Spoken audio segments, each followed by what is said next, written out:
This kid is only 13 years old, and he reportedly has multiple warrants. But the most shocking part? His own mom called the police to the house, and just seconds after the words, "You have to come with us," everything explodes. Quick note, this case involves a minor, and some audio may be disturbing. We're covering this in a neutral, educational way, focused on behavior, safety, and accountability.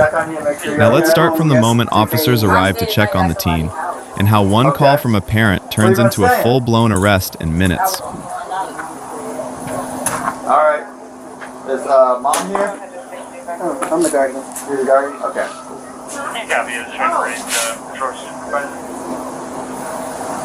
I think they're 26 right now. Okay. Alright, well, Ladarius, you gotta come with us.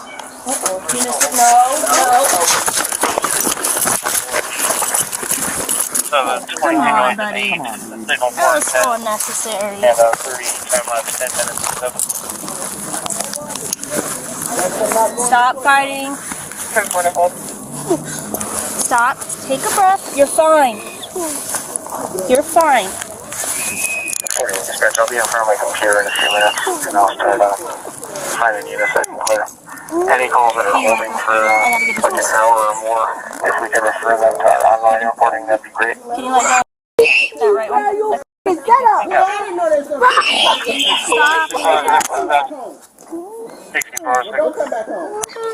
Let me go, bro! Can you give us a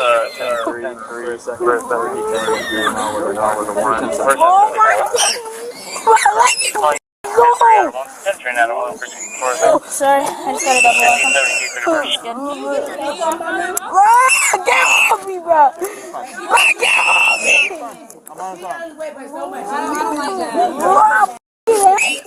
Stop. Can you just stop? My knee is not on him. Stop moving, Ladarius. My knee is not on him. I'm just trying to double lock the second one. He's almost good.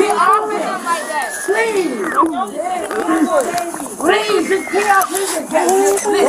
Don't walk. This one's not double. Thank you, 103 dispatch. Traffic for my company.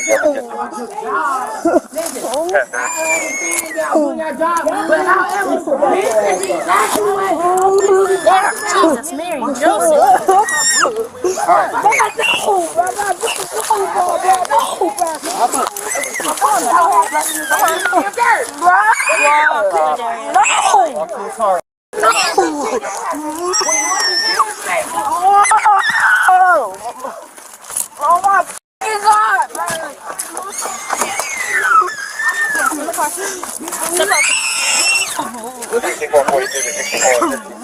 Come on, let's get in the car, dude. Yeah. Got a crowd out here. You want me to get on the other side? Are you in the 3 on out of 1? Clear. Center clear out of 1.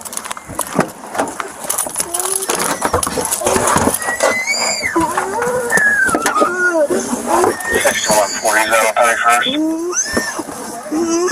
Network 6540.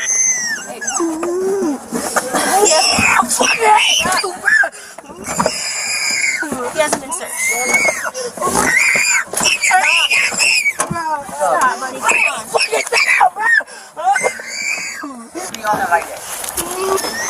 No, you didn't have to be on him like that. Well, Listen, let me tell you something. he has multiple warrants. I bet he do.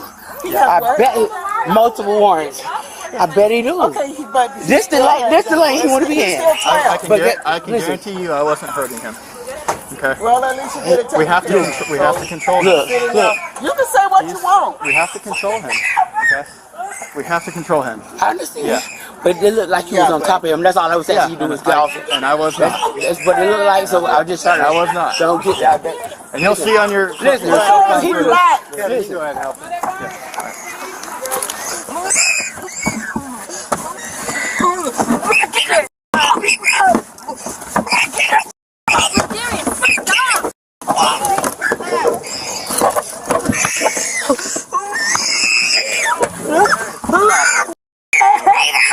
Stop. Hey. Relax. Stop. Just relax. We're gonna sit here all day until you calm down. I don't give a f about you, bro. Okay. I ain't you, bro. You can start doing the Bro, let me go.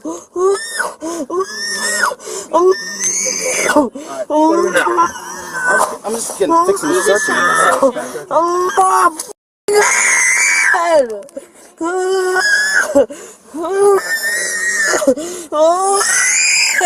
Get the f off me, bro.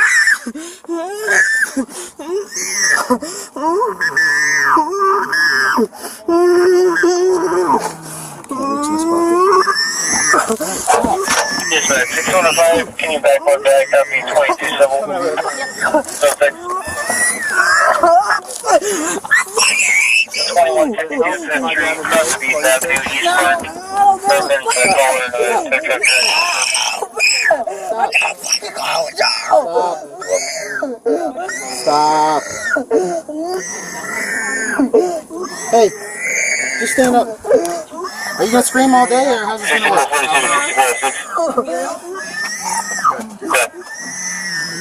Yeah, you can take him straight to the jail. We don't need to this time. I can get this part. Bro, let me go, bro. Get that lady. Get that pocket. Yeah, I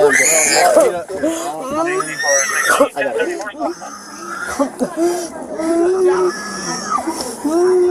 You need help, Will?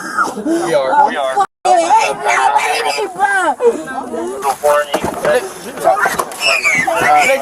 I appreciate you. I don't know if it's gonna help. He's making all these decisions right now. Listen, play. Ladarius, stop doing that. Because guess what? You're making it worse for yourself. You're making it worse for yourself, Joy. When you get there, you're going to end up in the body. You're going to, boy, calm down. Stop. Exactly. Cut that shit out. But you be up in here acting all hard. Calm down. Calm down. You mad. They're not hurting you. He's gonna be transported to They're the not jail. hurting you. Stop doing that. Stop doing that. The minute someone... You gonna end up getting No. Listen, he gonna end up getting hurt. But the shit he doing. the charge for this. Just chill. I'm gonna get him out of here. Yeah, let's see, you going? Ring link over. Directions down Tunnel Yeah, I Station. don't have car signs. Secure 10 to go. Here's the timeline. About 20 minutes now. You can pick up tomorrow, though. But you can get out right tomorrow, though. You can get out right tomorrow, though. So just come on. Bro, just chill. I just not quite focused on this. We're line with both parties at this point. Just chill. You can be out. You can be out in the next 24 hours. Just calm down. You know you is. You know Auntie's gonna come pick you up, so I don't know why you're doing all that. Calm down. You know Auntie's gonna come get you, bro. Calm down. Advising this is possibly a... Don't touch him. Don't touch him. Just close the door. And if he starts acting like that, then just, at this point, then y'all do that when y'all get out the car. But just don't touch him, because he's gonna freak out and frolic if y'all touch him. He don't like being touched. Let's go wherever you guys want to go.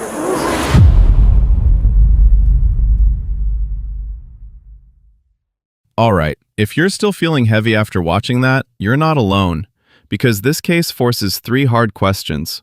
1. Why would a mother call police on her own 13-year-old son? 2. Is his reaction just a kid being a kid, or the result of problems building for a long time? 3. And the most controversial moment, the takedown. What's actually happening when you look past a single frame? Hold those 3 questions. We'll close them one by one. And by the end, you'll see this. One different decision, just 10 seconds earlier, could have changed everything. Here's the timeline, straight. Officers arrived to check on the teen's safety because he was reported missing/not home since yesterday.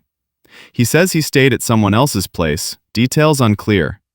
Officers then confirmed the key issue, multiple warrants, and he has to go with them. The moment he hears that, he runs and resists, which triggers a takedown and cuffs. Mom reacts because from her angle, it looks like an officer was on top of her son. And the final piece is the debrief. Officers explain and document the use of force. Now, let's close loop number 1. Why does a mother make that call? Nobody wants their home to turn into a police scene, but when a minor is gone, not reachable, and there are warrants involved, some parents end up trapped between bad options. If you hide it and the child keeps disappearing, the safety risk grows. If you try to physically control the situation yourself, the conflict may explode anyway. And if legal warrants already exist, contact with law enforcement is coming, sooner or later, either in a controlled moment or in a worse one. So, neutrally, that call may not be cruelty. Sometimes it's a parent saying, "I can't keep this safe anymore, and I'm scared what happens next." But the heaviest part isn't even the call. The heaviest part is what happens in the next 10 seconds. Loop number 2, the 10-second tipping point. In a lot of Bodycam cases, the words, "You have to come with us," trigger the same fear. I'm about to lose control. Adults might argue, a 13-year-old, especially a kid used to dodging consequences, often does the most instinctive thing: run. And once he runs, everything shifts from talking to scene safety. Officers prioritize two things. Don't let him escape into danger for himself or others. Gain enough control to handcuff, because cuffs stabilize the situation fast. Now loop number 3, the takedown, what people argue about most. Let's be real. From the outside, it can look like someone is being pinned down. And mom's reaction makes sense, because parents don't process policy in that moment. They feel fear. But the body cam also shows resistance, yelling, movement, kicking, and the mention of double locking cuffs, something officers do so cuffs don't tighten or slip while someone fights them. In the debrief, the officer describes controlling the hips and legs to stop him from popping back up and running again. The key point is, you can dislike what you're seeing, you can ask whether softer options existed, but when resistance is active, officers typically increase control. And here's what most people miss. Resisting doesn't just increase force, it can increase legal consequences too. This is the practical takeaway. When warrants exist, there's already a legal process waiting. The video doesn't say what the warrants are for, so I won't speculate, but running and resisting can create real risks. A resisting charge, depending on local law and officer judgment, a higher chance of injury on both sides. And for a juvenile, being labeled non-compliant can influence how the system responds afterward. That's why you hear officers trying to pull him back down, breathing, calming, and even the "you could be out in 24 hours" carrot.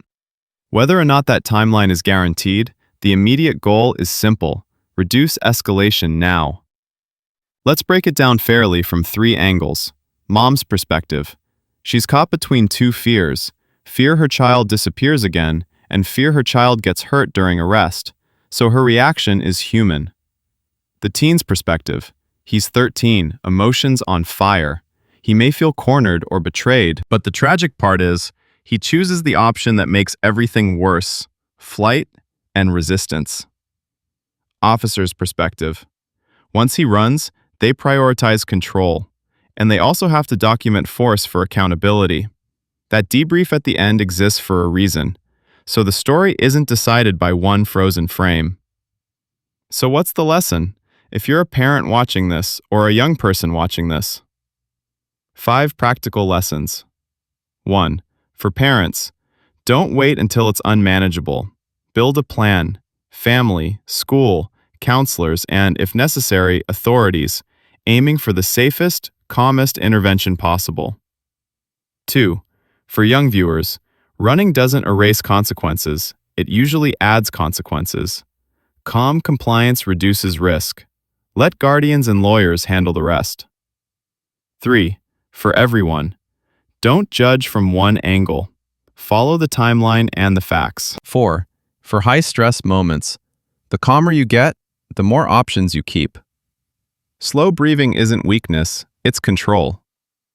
5. About consequences. 10 seconds of panic can become months of fallout, and families usually pay the longest price.